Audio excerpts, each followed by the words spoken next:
Since protests broke out in June and have severely escalated since July, the city of Hong Kong has been plunged into chaos. Local residents' lives have been jeopardized by the strikes, while operations in the financial and trade hub has been disrupted. The city is described by the chief executive as being on the verge of a very dangerous situation. Why did peaceful protests turn into violence? What are the legal consequences? And where is Hong Kong's way out? Well, to talk more about these issues and more, I'm now joined here by Mr. Xu Qindui, Senior Fellow at the Pango Institution, our Einar Tangen, a current affairs commentator, and via satellite, Lawrence Ma, a barrister and chairman of Hong Kong Legal Exchange Foundation. And that is our topic. This is Dialogue. I'm Li Chouyuan, sitting in for Yang Ray.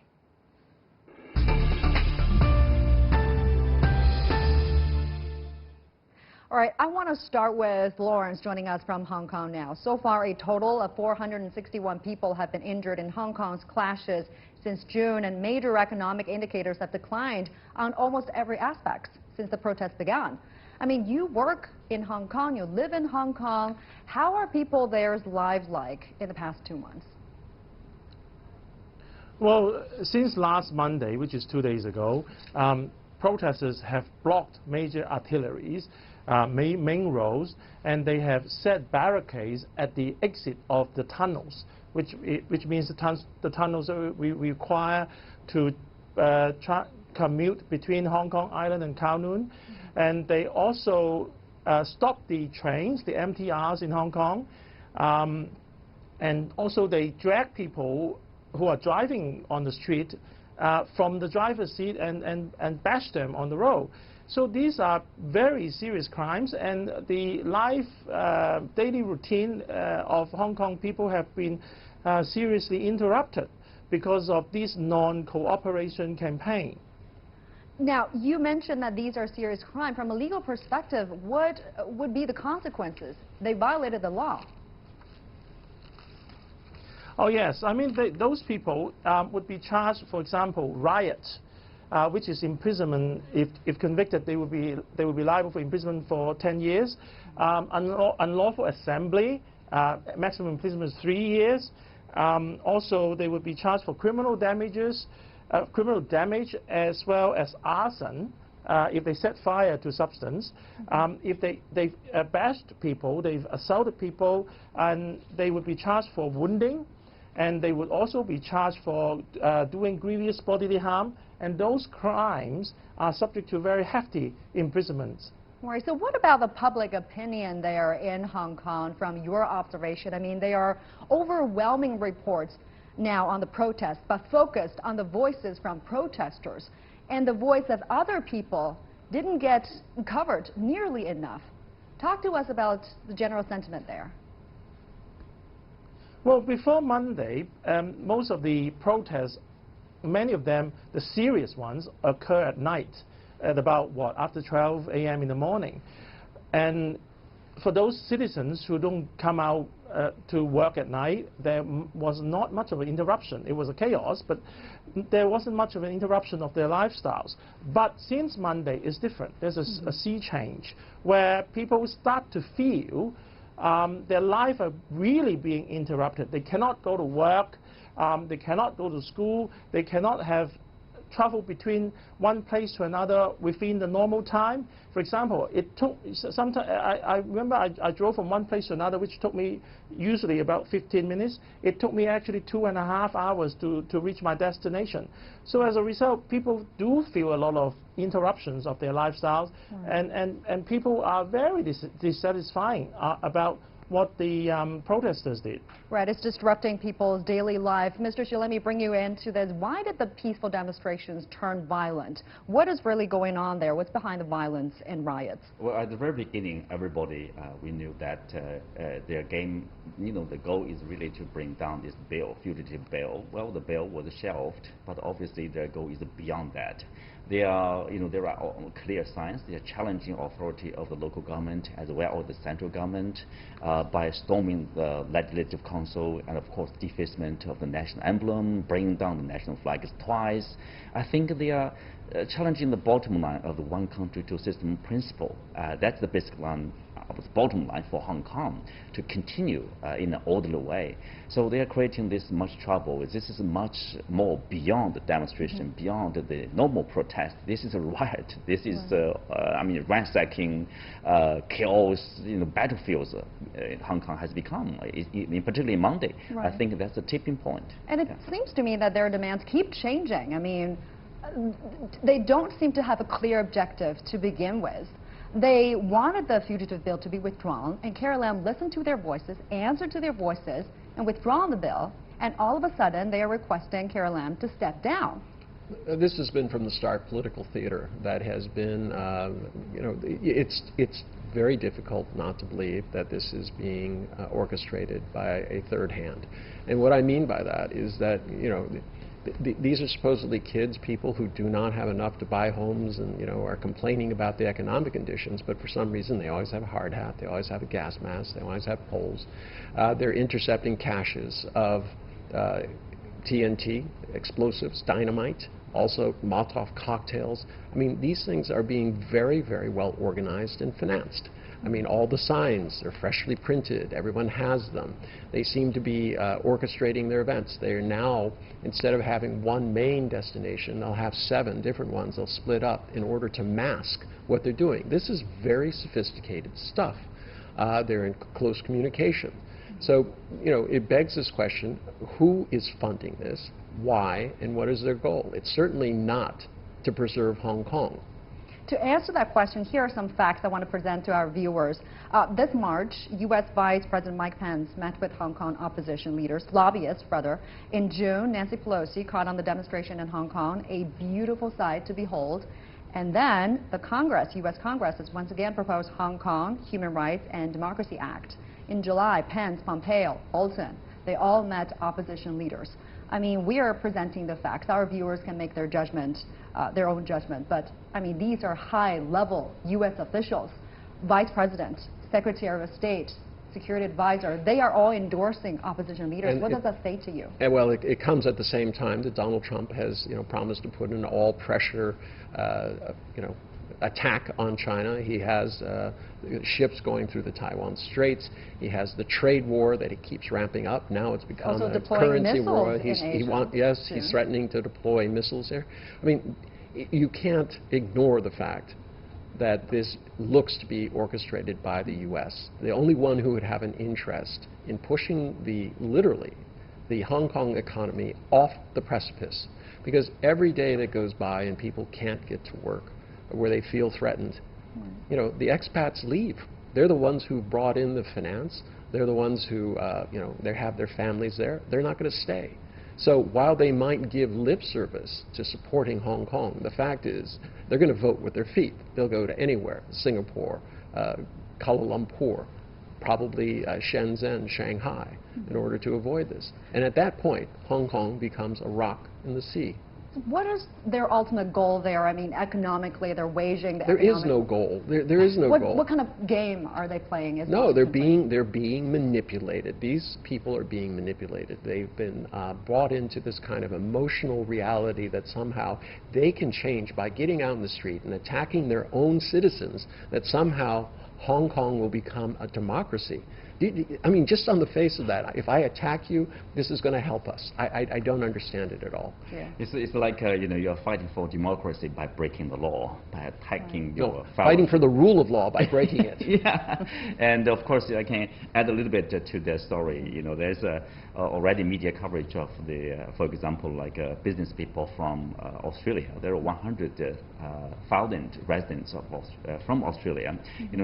Some of them are thinking of leaving Hong Kong because on Monday their businesses are down 40% in one case there. They see this is totally changing the situation, and basically everybody is giving these comments like, okay, the protesters crossed the line. And so if the situation is not to be restored very soon, I think Hong Kong will suffer a lot. Those young people, they say they are fighting for their future. I would say they are destroying their future as well as the future of Hong Kong. Right, and the spokesperson of Hong Kong Macau Affairs Office at the State Council, Yang Guang, held a press conference yesterday saying that I urge Hong Kong people to think about it deeply and carefully when things spiral out of control. Who will benefit from it? Who will be the ultimate victims? Who will benefit from it, Einar? The United States, by putting another thorn in, poking the panda is what I call it. I mean, they're constantly trying to get China to react, to do something where they can say, yes, China's a bad actor, they're not, in favor of any kind of freedoms. They would like nothing better than to see troops and bloodied students and then claim that this was, a terrible overreaction by the Chinese government. China, has to protect its people. I've always thought that the Chinese government would be well within its rights to say, listen, although we can be invited in, we'd like to have a referendum. If you think democracy works, let's see you invite us in to restore order. Because at some point, the people of Hong Kong have to wake up to the fact that these kids are not helping the situation. They're being manipulated, and they're literally destroying the future of their own country, well, that's right. Hong Kong. If you follow the U.S. Policy, obviously, President Trump made it clear that it's like, under my watch, China will not be able to replace the U.S. to become #1. Okay, what do we do, right? Sabotage this. If there's a goal, let's sabotage the goal. Hong Kong is one case, and in addition to the United States, obviously Taiwan also plays a very, very bad role. Obviously, the DPP party over there, pro-independence party, they view the one country, two systems as something that's going to happen in Taiwan, right, for the reunification. So they are resisting that formula or that day. So by basically destroying or damaging this one country, two system to show that, look, it's not working in Hong Kong, not to mention in Taiwan, right? So I think there's a, deep purpose under the surface here. That's why a few refugees, basically, those criminal suspects, they escaped Hong Kong, escaped the punishment, and went to Taiwan. But what's interesting about them, they went to Taiwan, but they have not been given full refugee status. They've been given 3-month status. Now, these are people who do not speak standard Putonghua. They speak the local Hong Kong language, and as a result, they're going to be a little bit out of place in Taiwan from that. It's not clear that they want somebody whose best role on their resume is, I can destroy things, I can organize trouble. Now, let me get your take on this, Lawrence. From a legal perspective, what kind of message this is sending to Taiwan? Does this fugitive bill have a legal footing there? And what's your take on what's being just said there? Sorry, I missed the question. The people going to Taiwan to seek refuge, and as a political refugee, that I understand, it seems that that's a problem. Because Hong Kong youngsters are thinking that they can actually commit a crime here and fled to Taiwan. And this is exactly what the Fugitive Bill Amendment is all about, bringing suspects who committed the crime in Taiwan to come back to Hong Kong. So Hong Kong and Taiwan hasn't got an extradition agreement. So it is exactly what is happening now, is people committed crimes in Hong Kong, being charged for rhetoric offenses, and now they fled to Taiwan. And they pay a pretty handsome compensation by the opposition. Right. Carrie Lam has condemned the latest string of violent acts that disrespected national dignity and said such acts would push Hong Kong into a very dangerous situation. What do you think? What will be the repercussions for the city? Well, I mean, what she's saying is the possible. I'm projecting that she is saying that if the PLA is involved, if Hong Kong has gone to a stage where the police cannot protect or otherwise restore the law and order in Hong Kong, the situation is so chaotic that the police can no longer manage the city, which requires the involvement of the People's Liberation Army.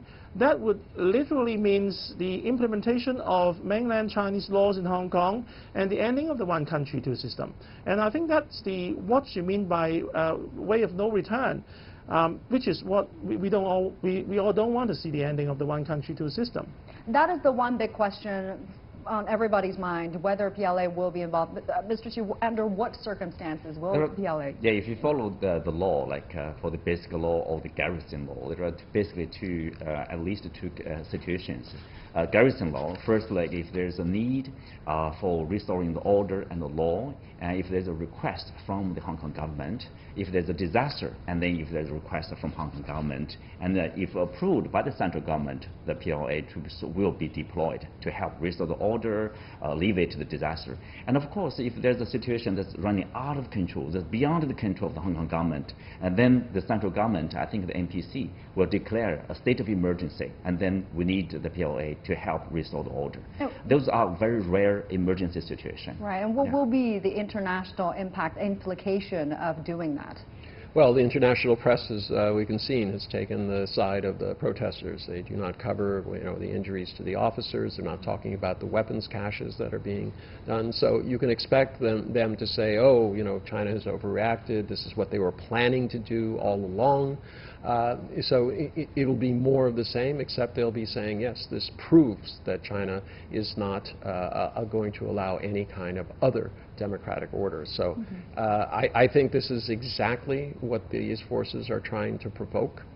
And but the situation is like what can you do? You can't allow Hong Kong to fall into complete chaos. We don't need, PLA is far from that stage. Remember, we also have the police force on the mainland. They can help boost the presence of the Hong Kong police force, right, as a complementary force to restore law and order. That would be more enough. But legally, there's no basis for that. I mean, it would be interesting. I mean, there's no specific law, but still you can figure out a way, like as long as there's a request, not from the Hong Kong government in per se, from say the police commissioner, like in Hong Kong, the head of the police force, they can require cooperation from the mainland. There's 34,000 Hong Kong police officers, regular ones, and there's about 4,000 auxiliary. It's a sizable force for a country of an area of 7 million people. They have always been very highly respected. Look at all the old movies on there. The Hong Kong police were always the good guys, and they have a sterling reputation for that. If they do need other people, it would be better first if they could draw them from Hong Kong, get the citizenry involved. But like I said, it would, for China's sake, I hope that if there is a need to do this, that there is some sort of referendum by the people expressing their will that they want China to restore order. So what is mainland prepared to do? A high-level official from the State Council has actually spoken out about it. Zhang Xiaomin, the director of Hong Kong and Macau Affairs Office of the State Council, has spoken out about it. Let's take a listen to the soundbite. Since June the 9th, the violence has escalated and taken a heavy toll on society. Hong Kong is facing the most serious situation since its return to China. The central government is highly concerned about Hong Kong's situation and trying to analyse, make decisions and arrangements from a strategic level. So there you have it. He didn't go into specifics of what the mainland is going to do, other than, the State Council made the same kind of statement yesterday, other than showing support for the Hong Kong SAR government and Carrie Lam's leadership. What do you think? What are the options there? Well, I think the central government is showing there's a resolute, strong support from the central government to Carrie Lam, the Hong Kong government, as well as the Hong Kong police force. That is to support them to perform their duty and to help restore law and order. Hopefully, that will be the end of the violence, the end of the chaos, and the law and order will be restored. Then everybody should be fine, most of the people, I would say. And then you let the law to perform their duties over there. If it goes somehow not as expected, and then probably I think the central government is close to that point that we need to do something to help restore the law and order. Right, and the way that Hong Kong police handled this, there's incredible amount of restraint in controlling the riot there. I mean, 139 policemen injured in the protests in the past 2 months. This same level of violence, if you put it in any other city, be it in North America or in Europe, that won't be tolerated. I mean, I lived in North America for many, many years. If you do that to a police, if you attack a police, they will shoot you with real guns. With a real not bullet. With rubber bullets. Not rubber bullet. Exactly, exactly. Andrew, your thoughts on this? Well, yeah, they've shown tremendous restraint. They have an international reputation as a very professional force. But to sit there night after night being taunted, having things thrown at them, being attacked, being wounded, that is more than they signed up for. This is not it. The police are not there to allow hooligans to run riot on the street. And at some point, they need to do it. The difficulty is, as soon as you see one kid who's, it doesn't matter if he was throwing bricks at a policeman, if he gets a bloody nose, all of a sudden, it's front page of the international press. This is the face of oppression, you know, being oppressed and things like this. And this is where it's a PR game that is being played against China. Right, and Lawrence, again, I'm leaning on your legal expertise here. From a legal perspective, attacking police, setting fire to office buildings, to police stations, did they violate the law? They are doing this in a protest.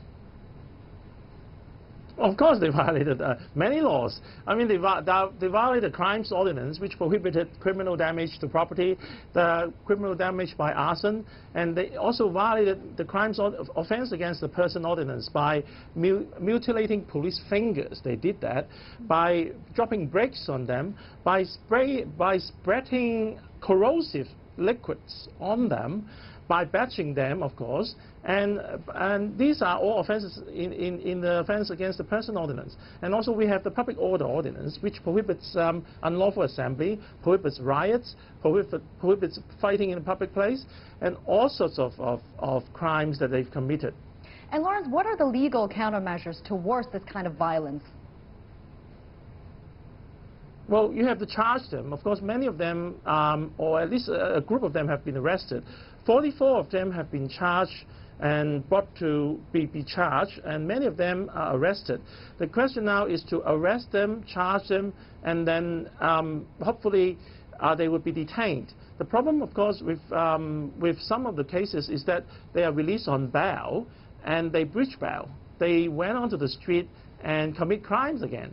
So that's the problem that our common law system has to deal with respect to granting bails to probably repetitive offenders, and to not to grant bails to repetitive offenders anymore after they are being apprehended and arrested. Right, so that's the legal perspective. And Einar, you mentioned that this is not only about legally stuff, this is a PR game. Everything they do, the Hong Kong police, everything they do, it will be scrutinized. What kind of pressure are they facing now? They're facing enormous pressure, and the difficulty is they're Hong Kongers, right? Yeah. They're seeing their city descend into chaos. This is against everything that they stand for. They want to protect their city, and instead they're protecting it not from criminals, but by these vandals, you know, these urban terrorists who, I mean, what can you say? You're throwing bricks at somebody, you're throwing corrosive materials on them, you're biting their fingers off. You know, these are just pure acts of the mob. But it is very organized, all right? And this is what we have to get back to. Who is organizing it? There are a couple of NGOs who have been pushing money to these pro-democracy groups, almost all of them. So what is their role in it? What is their connection to the United States? These are the questions that China's been asking, especially in view of these high-level meetings. So, yeah, it is time. I don't know how China can effectively respond to the PR other than perhaps this kind of idea of a referendum, but that will be up to the State Council. And your take on this? Well, I think, you know, there's needed to be probably a better say, a representation of the police like grievances. For example, some of the family members. The privacy issue, like their kids, you know, addresses, phone numbers, and the images were released online, and some people online are calling for the protesters, so-called, and to use like knives to attack the police force there. And these kinds of activities are obviously against the law, and I think there should be thorough investigation. All those responsible should be punished duly. Right. And a lot of foreign media, they are criticizing what the police are doing, and they're praising the protesters, even with violent protests. That is the problem. Like, they are glorifying the violent acts of those protesters. They say, oh, I'm fighting for democracy, so whatever I'm doing, that's fine, that's forgivable. You know, some of the people, they are talking about the release of those rioters, you know, after being arrested. They say, oh, they are young, they are fighting for democracy, fighting for rights and freedom, they should be forgiven, and they should be released. Basically, they are talking about the amnesty. So this is completely wrong. This is totally a big bigger problem. And it's compounded by the fact that the people who call themselves the founders of the democracy movement, they keep doing this thing where they stand up in front of the television and they say, well, I don't condone any of this violence, but I understand it, you know, and it's inevitable, and they're going to do what they do and things like that. They're encouraging this. You know, this is highly irresponsible. How can you say that you're in favor of a democracy by saying that I want to riot? Remember, there are professors, basically they are promoting this idea in Chinese, 违法达义. You know, you convey your point by breaking the law. Somehow breaking the law is fine as long as your purpose is, you know, lofty, let's say, because, you know, those abstract idea concept of, oh, democracy, freedom, rights, how wrong can that be? Yeah, but let's look at the tenor of this. It started off with peaceful demonstrations. Ostensibly, they got what they wanted. And instead of saying, yes, thank you, okay, now we go home, it became more violent. So appeasement with these types of groups is not going to work. They will simply keep pushing along because it's not clear that they have any particular leaders, all right? So how would you even negotiate with them, all right? So, you know, I've heard these calls, oh, people should sit down with them and talk to them. Talk to who? Who? Right. Who are you going to talk to? Yeah. You're going to convene, you know, 20,000 youths who are masked with, you know, gas masks and helmets and poles in their hands and knives, who, you know, and caustic materials and probably Molotov cocktails. You know, let's sit down and talk. That's how I feel. They are protesting for the sake of protest. Now, is there a better way out of this, though? What's going to happen next? I will pick up on what Anna has said, that I think concessions won't solve this problem. Right now, I think the police force, the morale should be boosted, and the government should stand up to the, you know, reality. It's a tough reality. Let's finish our business here. Let's restore the order, stop all the violence. This is against the law. There's no dispute about that. Whatever your, you know, your grievances are, we can solve your problem afterward. But now, go back home. I have a better solution, and that is if the Chinese government does intercede. What they should do is seize the land that has been held by the wealthiest Hong Kong people. Remember, Hong Kong has the 8th largest per capita per person in the world, so it's a rich area. But for some reason, the people, all right, who are complaining, they haven't seen any of it. They work and they have no hope of buying a home. So, since China is a socialist country, I think they should impose some socialist values. They should take the land, leave everyone with $50 million. They can choose to stay or go, and the rest of it go back to the people who actually earned it. Yeah, a lot of the I guarantee you, if you were guaranteed a home like they are in Singapore, all right, your idea about rioting and destroying the very society you're in would change dramatically. Yeah, Lawrence, I guess what Einar is talking about is the growing dissatisfaction among people there in Hong Kong. A lot of sectors are now dominated by monopolies, wealthy tycoons and their families, and a lot of the issues like rising housing prices, income gap are not being addressed. Your take, your final take, what would be a good solution to the current situation?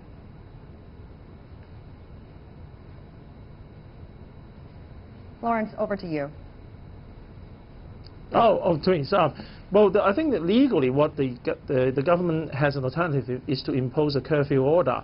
That means the chief executive can announce that Hong Kong to go into a curfew state where people are prohibited from going away or out from their homes. I think that is a legal way to stop things. But of course, how to implement a curfew order is also unprecedented for Hong Kong. Do we have that many manpowers? Do we have that many police officers that can patrol every housing estate so that the people cannot come out from their home to continue to commit crimes? All right, we're going to leave it there, running out of time. That does it for us here on The Dialogue. Thank you so much, Lawrence Ma, joining us from Hong Kong, and Einar Tengen and Mr. Xu Qinzhou joining me in the Beijing studio. Thank you for watching, and bye for now.